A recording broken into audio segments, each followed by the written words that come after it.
تو اس کا زیادہ ثواب ان کو ملا. تو یہاں دونوں کا فعل ہے, دونوں الگ الگ کر رہے ہیں لیکن دونوں صحیح ہے. تو حضرت امیر معاویہ اور حضرت علی رضی اللہ تعالیٰ عنہ کے درمیان جو لڑائیاں ہوئی تو ان لڑائیوں کے اندر دونوں اجتہاد کر رہے تھے. حضرت علی سمجھ رہے تھے کہ میں سچا ہوں اور حضرت امیر معاویہ رضی اللہ تعالیٰ عنہ سمجھ رہے تھے کہ میں سچا ہوں. کیونکہ یہ لڑائی کی جو بنیاد پڑی وہ اس طریقے پر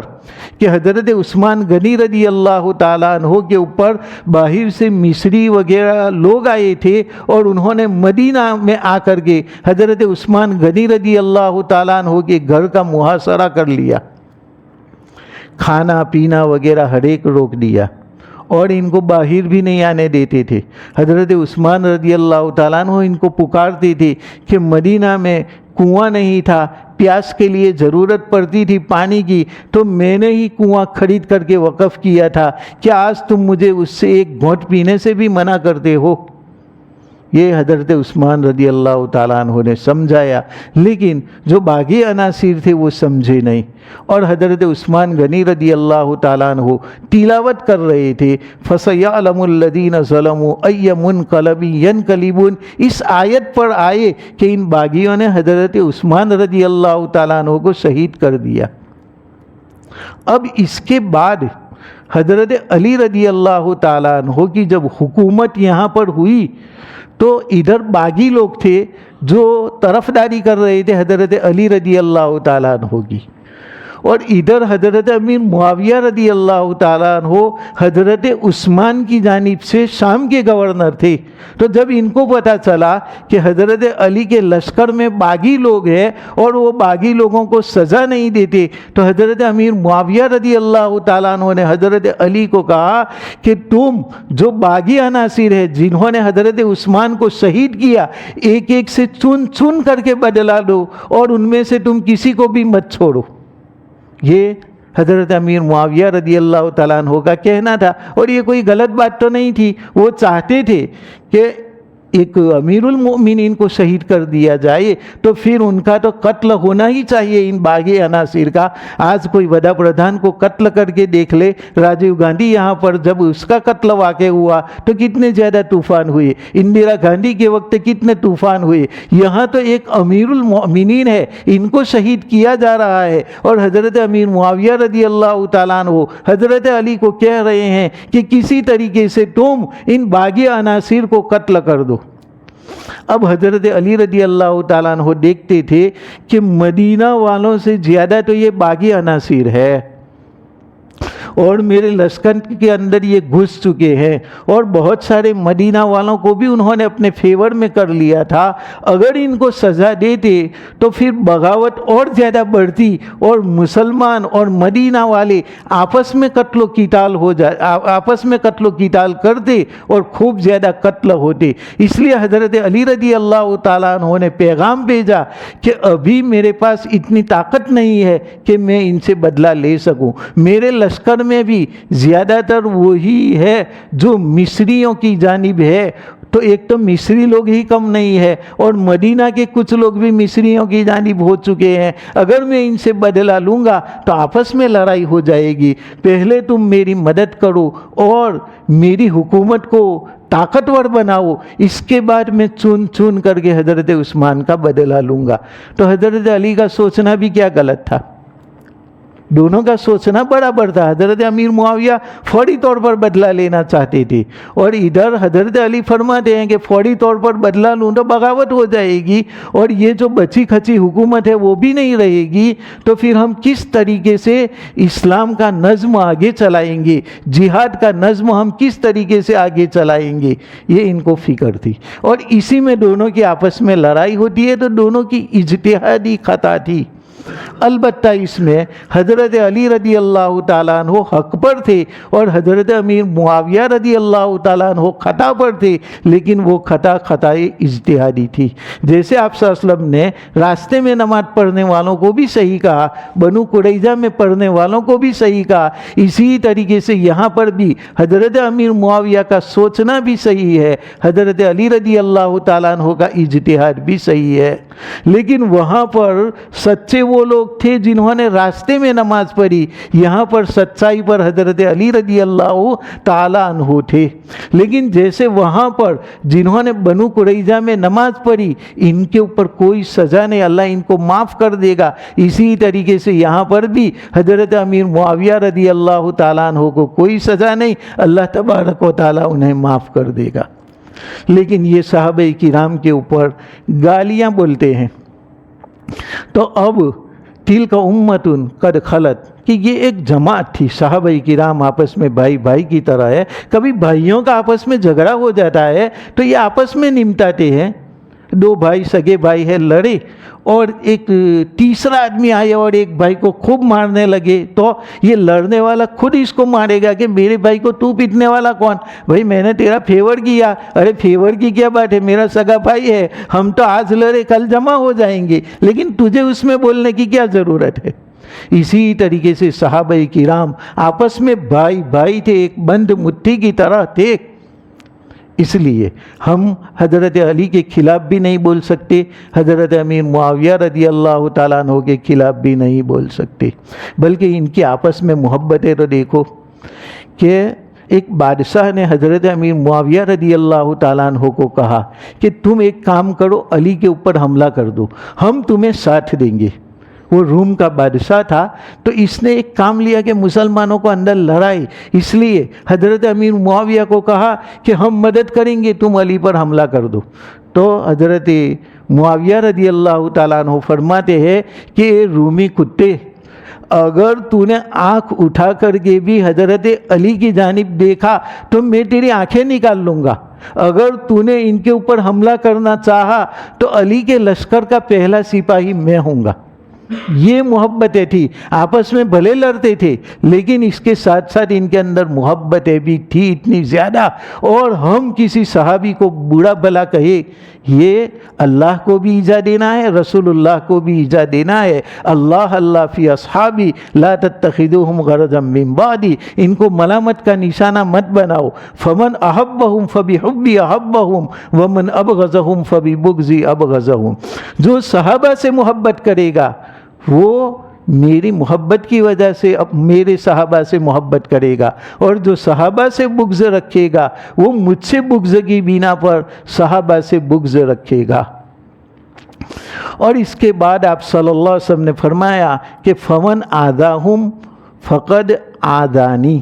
کہ جنہوں نے میرے صحابہ کو ایذا دی اس نے مجھے ایذا دی، ومن آذانی فقد آذ اللہ، اور جس نے مجھے ایذا دی اس نے اللہ کو ایذا دی، ومن آذ اللہ یوشک ان یأخذ، اور جس نے اللہ کو ایذا دی تو قریب ہے کہ اللہ پکڑ کر لے، کیونکہ وہ تو طاقت والا ہے، سلطنت والا ہے، کسی وقت بھی تمہاری پکڑ کر سکتا ہے۔ تو صحابہ کرام کو ایذا دینا یہ بھی رسول اللہ صلی اللہ علیہ وسلم کو ایذا دینا ہے، اور رسول اللہ صلی اللہ علیہ وسلم کو ایذا دینا یہ اللہ کو ایذا دینا ہے۔ اس آیت کریمہ میں یہی فرمایا کہ جو اللہ اور رسول کو ایذا دے، تو اس کے اندر ایک تو جو زمانے کو گالیاں دے وہ بھی آ گیا، اور اس کے اندر وہ بھی آ گیا جو صحابہ کرام کو گالی دیتا ہے وہ اللہ اور رسول کو ایذا دینے والا ہوا۔ اور ان کے اوپر دو سزائیں، ایک دنیا میں تو لعنہم اللہ فی الدنیا والآخرہ، دنیا میں بھی ان کے اوپر لعنت اور آخرت میں بھی ان کے اوپر لعنت، اور دوسری آخرت کی سزا وَأَعَدَّ لَهُمْ عَذَابًا مُهِينًا، اور ہم نے ان کے لیے رسوا کن عذاب تیار کر رکھا ہے۔ تو جو اللہ اور رسول کو ایذا دے ان کی یہ دونوں سزائیں ہیں کہ دنیا اور آخرت میں لعنت ہوگی، اور آخرت میں دردناک مہین یعنی اہانت آمیز عذاب ہوگا۔ اس کے بعد دوسری آیت میں بتلایا کہ جو مومن اور مومنات کو ایذا دیتے ہیں، یہ تو صحابہ کرام کی بات ہوئی، اور اللہ اور رسول کی بات ہوئی، ہر مومن کی یہاں پر بات ہے، چاہے وہ صحابی ہو چاہے وہ غیر صحابی ہو، لیکن وہ مومن مردوں اور عورتوں کو ایجا دیتا ہے بغیر کچھ کیے، یعنی ان کا کوئی قصور نہیں ہے، قصور ہے اور ایجا دی تو کوئی حرج نہیں۔ کسی مسلمان نے چوری کی تو اس کا ہاتھ کاٹ سکتے ہیں، بھلے ایجا ہوئی، لیکن وہ ایک سزا کے طور پر ہے۔ کسی مسلمان نے شراب کی تو 80 کوڑے مار سکتے ہیں، تو یہ تو ان کے کرتوت کی وجہ سے ایجا دی گئی، لیکن بغیر مکتسبو، بغیر یعنی کچھ انہوں نے نہیں کیا، مکتسب و اکتساب، کچھ کرنا، انہوں نے کوئی گناہ نہیں کیا، نہ انہوں نے چوری کی، نہ ڈاکہ زنی کی، نہ شراب پیا، نہ زنا کیا، بلکہ ایسے ہی کوئی مومن کو ایجا پہنچاتا ہے تو اللہ نے فرمایا کہ اس نے بڑا بہتان اٹھایا اور صریح گناہ اٹھایا۔ یہ بھی اس نے مومن کو ایجا دی، حالانکہ اس کا تو کوئی قصور نہیں ہے، کوئی قصور ہوتا اور کرتے تو یہ تو زمانے کا رواج ہے کہ کسی کا قصور ہو تو مناسب سزا دو، لیکن کچھ بھی نہیں کیا ہے مومن مرد اور عورت نے، تو بھی ان کو برا بھلا کہتے ہیں، ان کو ایجا دیتے ہیں۔ انہوں نے بہتان اٹھایا ہے اور گناہ صریح اٹھایا ہے، بہتان کا ان کو گناہ ہوگا اور ان کو صریح اور اہانت آمیز جو عذاب ہے اس کا گناہ ہوگا۔ اس دوسری آیت میں بغیر مکتسب کہا، پہلی آیت میں نہیں کہا، کیونکہ پہلی آیت میں جو اللہ اور رسول کو ایجا دے ان کے اوپر لعنت اور عذاب ہے، وہاں بغیر مکتسب نہیں کہا۔ اس دوسری آیت میں کہا بغیر مکتسب کہ بلا قصور کے انہوں نے کیا، تو ورنہ کوئی قصور ہو اور مومن کو ایجا دی تو کوئی حرج نہیں۔ تو یہاں پر تو ایجا کی بات آئی، کچھ کیا اس کی بات آئی، پہلے میں نہیں آئی۔ تو پہلے میں تو اللہ اور رسول کو ایجا دینے کا سوال ہے، اور اللہ اور رسول کی کوئی غلطی ہو ہی نہیں سکتی۔ دوسری آیت میں تو مومن اور مومنات ہے، تو مومن کی تو غلطی ہو سکتی ہے اور مومن عورت کی بھی غلطی ہو سکتی ہے، اس لیے فرمایا کہ ان کو بلا قصور کے اگر تم ایجا دیتے ہو تو تم کو عذاب ہوگا۔ برخلاف اللہ اور رسول میں ایسی کوئی قید نہیں لگائی، کیوں کہ اللہ اور رسول کو کسی ان کے کام کی بنا پر کوئی ایجا دے تو اللہ اور رسول تو کچھ ایسا کریں گے ہی نہیں، نبی معصوم ہے اور اللہ تبارک و تعالی یہ تو خود فیصلہ کرنے والا ہے، تم کیسے اللہ کے اوپر یہ حکم لگا سکتے ہو کہ اللہ نے ایجا دی؟ اس لیے پہلی آیت میں تو بتلایا کہ اللہ اور رسول کو ایجا دے تو مطلقاً وہ گنہگار ہے، دنیا آخرت میں لعنت اور عذاب مہین ہے، اور مومنوں کو ایجا دے تو دو باتیں ہیں کہ یا تو انہوں نے کچھ کام ہی ایسا کیا کہ وہ ایجا کے مستحق، کہ ان کو کوڑے مارنے پڑے شرعی حد کی بنا پر، کہ انہوں نے شراب پی ہے یا انہوں نے زنا کیا ہے تو حد کی بنا پر مارا گیا، تو وہ سزا کا مستحق نہیں۔ ہاں، سزا کا مستحق کب ہوگا کہ مومن اور مومنات نے کچھ کیا نہیں پھر بھی تم ایجا دیتے ہو، ہم ایجا دے رہے تو ہم کسی بھی مومن کو ایجا دیں گے تو یہ دو سزائیں ہیں۔ ایک تو ہم نے بہتان اٹھایا کہ تو ایجا کا مستحق ہے، ایسا ہم نے بہتان لگایا، حالانکہ اس آدمی میں ایسی کوئی وجہ نہیں ہے، اور صریح گناہ بھی اٹھایا۔ اللہ تبارک و تعالی ہمیں دونوں قسم کی ایجا پہنچانے سے بچائے، اور اللہ اور رسول صلی اللہ علیہ وسلم کی صحیح محبت اور صحیح تعظیم ہمیں عطا فرمائے۔ وصلی اللہ تعالی علی النبی الامی الکریم، سبحان اللہ وبحمدہ، سبحانک اللہم وبحمدک، ونشہد ان لا الہ الا انت، نستغفرک ونتوب الیک۔